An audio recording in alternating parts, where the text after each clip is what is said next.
काय नाही झालं आता 4-4, 5-5 महिन्यापासून मालकाने पेमेंट नाही केलेले. कारण मालकाची काही चुकी नाहीये. बिलच वर आलेले नाहीत. काम तर झालेले पण सरकारने बिल दिलेले नाहीत. मालकाला कधी पैसे मागितले तर मालक म्हणतात वरून बिलच आले नाहीत. आता झालं 4-4 महिन्यापासून पैसे पण पेमेंट पण नाही आलं. आता उपाशी घरामध्ये अशी मारायची वेळ आलेली. सकाळी तर मी काय ड्युटीला येत नव्हतो. मालकाला म्हणलो आज काय यायचं नाही, पण मालक म्हणे आंदोलन आहे, पैसेच घेऊन यायचे तिकडून. त्याच्यामुळे आलतो.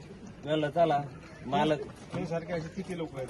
भरपूर ड्रायव्हर. आता हे पाहा ना, पूर्ण ड्रायव्हरच, सगळे ड्रायव्हरच, सगळ्यांची हीच परिस्थिती. घरामध्ये खायला नाही, पेट्रोलला तर कामावरती जायचंय, पेट्रोलला असे पैसे नाही जाण्यासाठी पण. शासनाला काय मागणी करणार? शासनाला हेच की जे राहिलेली निधी आहे, जे राहिलेले पैसे आहेत, तुम्ही जर दिले कॉन्ट्रॅक्टदाराला तर ते आमचे पैसे देते.